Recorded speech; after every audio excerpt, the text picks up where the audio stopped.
हरि अनंत, हरि कथा अनंता। शिव धनुष टूट चुका था। उसकी गूंज अभी भी मिथिला के आकाश में फैल रही थी। रामायण के प्रसंगों में कई ऐसी घटनाएं हैं जिनके भीतर गहन रहस्य छिपा हुआ है। उन्हीं में से एक है मिथिला में धनुष भंग की घटना। सामान्यतः लोग ये जानते हैं कि श्री राम ने शिवजी के धनुष को तोड़ दिया और सीता स्वयंवर संपन्न हुआ। परंतु जब इस घटना को गहराई से देखा जाए तो एक प्रश्न मन में अवश्य उठता है। जब श्री राम ने धनुष उठाकर स्वयंवर की शर्त पूरी कर दी थी, तब उस धनुष को भंग करने की आवश्यकता क्यों हुई? इस प्रश्न का उत्तर राम कथा के गूढ़ रहस्यों में छिपा हुआ है। मिथिला की विशाल सभा सजी हुई थी। संसार भर के राजा, राजकुमार और महान योद्धा वहां उपस्थित थे। सभा मंडप के मध्य रखा था महादेव का दिव्य धनुष पिनाक। ये कोई साधारण अस्त्र नहीं था। ये वही धनुष था जिससे भगवान शंकर ने त्रिपुरासुर का संहार किया था।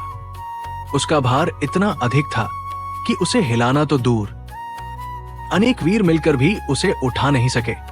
राजा जनक ने प्रण लिया था, जो वीर इस धनुष पर प्रत्यंचा चढ़ा देगा, उसी के साथ उनकी पुत्री सीता का विवाह होगा। सभा में उपस्थित सभी वीरों ने प्रयास किया। कोई धनुष को हिला भी न सका, कोई उठाने में ही असफल रहा। कई महान योद्धा प्रयास करते करते थककर बैठ गए। अंततः राजा जनक के मुख से वे प्रसिद्ध वचन निकले, वीर विहीन मही मैं जानी। तभी गुरु विश्वामित्र ने श्री राम की ओर संकेत किया, राम उठो और धनुष का दर्शन करो। भगवान श्री राम विनम्रता से उठे। उन्होंने पहले गुरु को प्रणाम किया, फिर धनुष के समीप पहुंचे। तुलसीदास जी इस क्षण का वर्णन करते हैं, गुरुपद रज मनि मन बसी, कीन प्रणाम अनेक।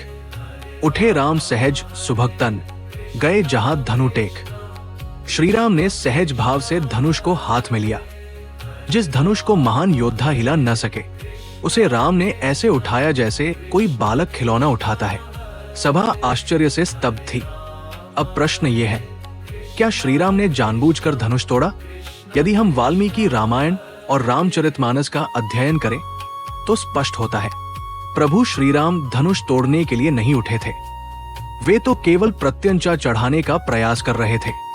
जैसे ही उन्होंने धनुष को मोड़ा, वो धनुष स्वयं ही टूट गया। तुलसीदास जी कहते हैं, तेहि क्षण राम मध्य धनु तोरा, भरे भुवन धुनि घोर कठोरा। धनुष टूटते ही ऐसी भीषण ध्वनि हुई कि तीनों लोकों में उसका नाद गूंज उठा। पृथ्वी कांप उठी, पर्वत डोलने लगे और देवताओं ने पुष्प वर्षा की। वास्तव में पिनाक धनुष की आयु उतनी ही थी। उसका उद्देश्य केवल इतना था, सीता के लिए योग्य वर का चयन। जैसे ही श्रीराम ने उसे उठाया और शर्त पूर्ण हुई, उसका कार्य समाप्त हो गया। अर्थात धनुष का टूटना भी उसी दिव्य योजना का हिस्सा था।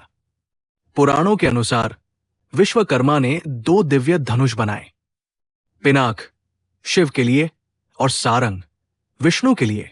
बाद में पिनाक मिथिला के राजा देवरात को प्राप्त हुआ और पीढ़ियों तक जनक वंश में सुरक्षित रहा। कहा जाता है, बाल्यावस्था में माता सीता ने इस धनुष को खेल खेल में उठा लिया था।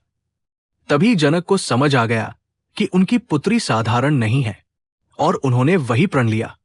ये केवल स्वयंवर नहीं था, ये एक दिव्य योजना थी। राम नारायण, सीता लक्ष्मी, उनका मिलन निश्चित था। और कई संतों के अनुसार ये स्वयं शिव की इच्छा थी कि उनका धनुष राम के स्पर्श से ही पूर्ण हो। ये घटना हमें सिखाती है, इस संसार में कुछ भी स्थायी नहीं है। जब उद्देश्य पूरा हो जाता है तो अस्तित्व स्वयं समाप्त हो जाता है। पिनाक धनुष भी इसी सत्य का प्रतीक बन गया। मिथिला में धनुष भंग कोई अंत नहीं था, वो तो शुरुआत थी राम और सीता के उस दिव्य मिलन की, जो युगों युगों तक धर्म, मर्यादा और आदर्श का प्रकाश फैलाता रहेगा।